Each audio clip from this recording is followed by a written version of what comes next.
Hey there, everybody. There's a fan with too much time here, coming back at you with another extra talk. So today, I wanted to sort of talk about a few things like Dune, and also my new upload schedule, and what is coming in the future, as well as the actual release date for the week-long Rumble and the continuation of Star Wars vs. Warhammer 40k. So let's cover those things first. I now have a sort of schedule set up where I think I will be able to release some form of new content every, bi-weekly, every 2 weeks. I might be able to do it a little bit more than that, but I'm gonna keep it to that just so that it's assured that I don't get overwhelmed and end up falling behind on other work, and stuff like that. Also, I am going to be releasing the first episode of the week-long Rumble on New Year's. Since we're already basically almost at December, I've decided let's kick off the next year with a nice, fresh start and get that whole series kicked off and toward its end right there at the start of the new year. So January 1st, look for the first episode of the continuation and the week-long Rumble of Star Wars versus Warhammer 40k. Also on that day, I plan to open up a Patreon. If you've a Patreon and a few other things that I will announce once they're there. Teach a man to fish, right? There will be ways for anyone who's been enjoying the content I've been putting out creatively to help me make more of that content and to pay me back for anything that you feel I might deserve for the things I've written. I honestly would love to just write. And if you think that I'm good enough to just write and be paid for it, that's a decision that is now, or rather, that will soon be in your hands. And it will help determine a great amount of what I do with my life going forward. So it's a thing that I nervously announce, knowing how much power it places in your hands. And I hope that I'm worthy of that choice if you decide to make it. But that will all be on January 1st and the following week after that. And I hope you'll join me for that, if no further reason than to continue the pretty entertaining journey that got kicked off with Star Wars versus Warhammer 40k. So, with those things sort of set and out of the way now, with your updates all done, let's talk about Dune. The Dune movie came out. I'm sure that many of you have already noticed. And, oh man, it was pretty good. Admittedly, the pacing for the movie was a bit off, and I'll say that right now. The movie ends, and you sort of feel like it shouldn't be ending. And that's entirely because they chose to stop it in the middle, basically, of the first book, maybe a little before the middle. I can't give too much away. Don't want to give too much away. But the whole point is that the pacing feels off because they stop way before a stop is really warranted. And this is understandable. The movie's already pretty long. In my opinion, they should have just gone with a miniseries like they're doing so much of now. A Game of Thrones-esque style Dune, series would have been phenomenal because you could take all the time you want to tell exactly the kind of story that was written. That being said, however, with that out of the way, I have to say that this movie is absolutely phenomenal. From the acting performances that are delivered, which are really, really great, to the aesthetic that is designed for the world of Dune, which is both fantastically accurate to what was originally written, and also the inventive portions. The portions that are the liberties taken by the aesthetic in the movie, are all liberties taken in favor of that original feel and aesthetic and narrative of Dune, which is just so good. Not only that, but I think the biggest artistic liberty that was taken was with the voice, where the voice is supposed to hit a little differently than you're shown there. However, the portrayal of the Bene Gesserit use of the voice really, you know what, despite the fact that it is physically not quite what I had imagined, it's not even close to what I'd really imagined that the voice actually hits like, it's great. It is a great rendition of the voice. I have nothing to say aside from that it's not quite accurate to what I think was described in the books. That being said, the spirit of the voice is fully preserved. And it's a great conveyance onto the big screen, and it has a very great dramatic impact, and I like it a lot. Seriously, if you love Warhammer 40k, if you love Star Wars, if you love that kind of high fantasy sci-fi, and also, honestly, if you love even like things like Star Trek, Dune is the in-between, the crossroads for so much of it, because it is both this high-concept sort of fantasy, at the same time not being so high-concept or so fantasy or so far out of science fiction that it isn't also what could potentially be a very accurate portrayal of what may be our future in the stars. Not in the preciseness of, oh, there will be spice and there will be navigators, but in the idea of we may end up having less technology because we have become so potent and so capable that we make up for it. We may not have guidance systems the same way we do for other weapons today because our guidance will be superior to that. Here you get to see the Mentats, the Bene Gesserit. You get to see the Harkonnens and the Atreides and their rivalry. You get to see the shape of warfare in the future where shields are a thing. And it's just so fucking awesome. I mean, there's a part, I don't want to give away too much, but there's like a part of the movie where the Atreides soldiers are under attack and they've been kind of caught by surprise. So a bunch of them are out there holding their weapons, and their like jackets are only half pulled on, and like some of them are out there in their leisure gear, and some of them are out there without their shoes on. And meanwhile, the armies of the enemy that are attacking them are like coming out of these like transportation vehicles, and they're storming out in like full armor with their swords brandished.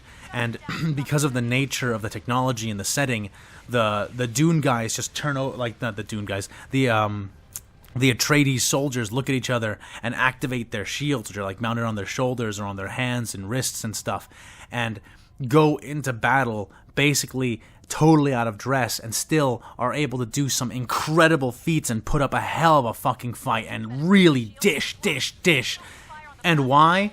Because the nature of combat is just so fundamentally different. It both resembles the past, yet is a part of the future, and yet is not like anything you saw in like that you would have actually seen in the past.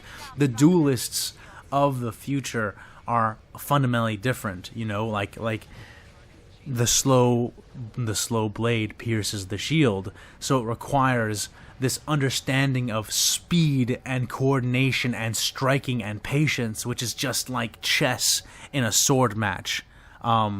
It really is just fantastic, really great.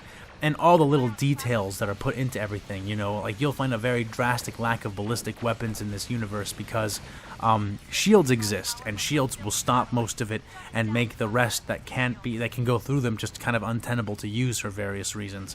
But you see when the ships are attacking each other in this, the spaceships when they fire at each other, or the combat ships when they fire at each other, oftentimes they'll have missiles that streak toward the target and then slow down really slow to phase past the shield so that it doesn't get stopped before actually detonating. Attention to detail like that you'll just notice it happening in the scenes. Oh, it's just so fucking good. I'm sorry if it sounds like I'm gushing, because I am gushing, okay? I'm definitely gushing. My review of the movie, without giving any more away, is that it's fucking great. It won't be complete, and it won't feel complete until we get the next movie, because this is the Dune book being split into 2 or 3 parts. It's hard to tell, because I'm tempted to say that the movie ended too early, yet at the same time, I wouldn't have sped it up.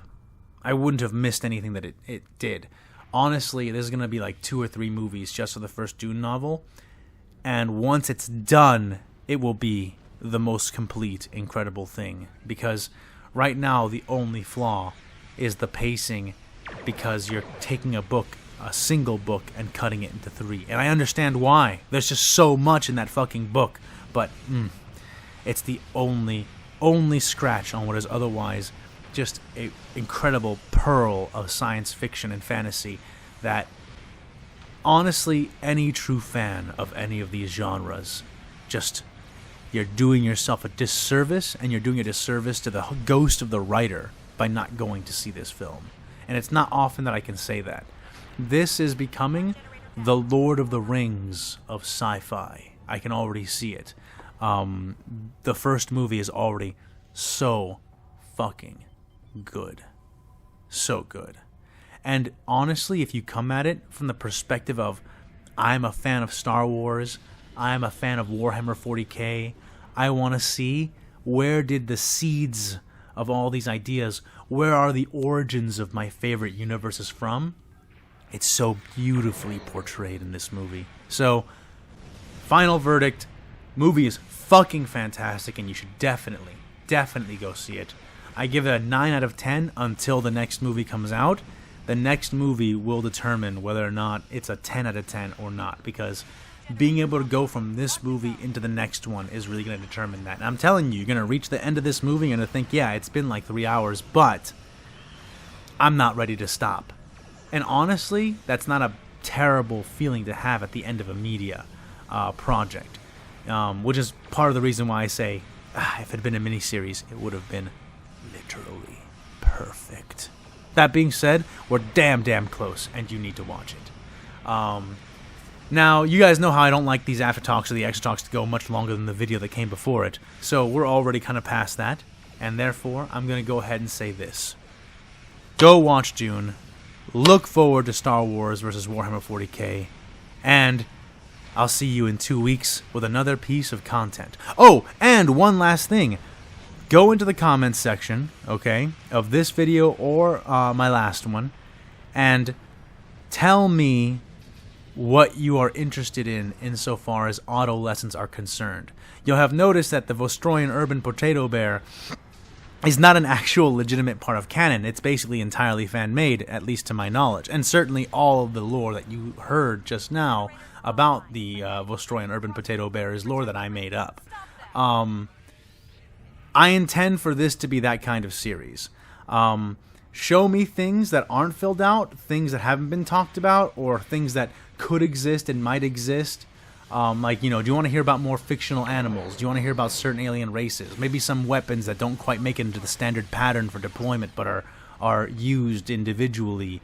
You know, things like that. Anything like that. Alien weapons, odd events, odd figures, anything like that that hasn't been covered. Because I am of the opinion that this, you know, that the Warhammer 40k universe is so vast and broad that it is often kind of done a disservice by the IP holders, in that we're left scrabbling and scrounging for content because this universe is so wide and yet has so little in it compared to how much it could have.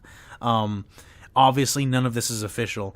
Obviously, none of this is canon. However, it doesn't mean we can't have a nice, cool beta canon or head canon insofar as that's concerned, and fill out a little of the vast, gaping niches inside of this universe with a little head canon of our own. So please suggest to me specific things, vague things, directions. I'd love to know so I can make more of those videos. And they help me keep the algorithm happy and actually, you know, produce some content and give you guys stuff that you can watch without having to go through the vast production that I have to do with standard videos and the vast narrative work and telling and writing into the future and writing into the past that I have to do with the Star Wars vs 40k basically and other narrative projects. Because you have to understand, with work like that, I'm not just writing the next episode. If I write it just episode by episode, you end up getting a bad overall story. That's a mistake that a lot of people run into, a lot of showrunners and stuff. So when I stop to write episodes, I have to go out to a certain point in the future and then write everything to fill in so that it all makes sense. And that just means it's huge. It just means it's a gigantic chunk, a huge chunk of work for me to do, especially if I plan to release a whole week of it one day after another for a whole week. This kind of stuff, it definitely gives me something I can do. I can do it nice and fun, and with the production that you saw, and not take away from everything else that I'm doing. In any case, you have heard me ramble on enough. Go watch Dune. Look forward to Star Wars vs. 40K coming back, and I'll see you in 2 weeks.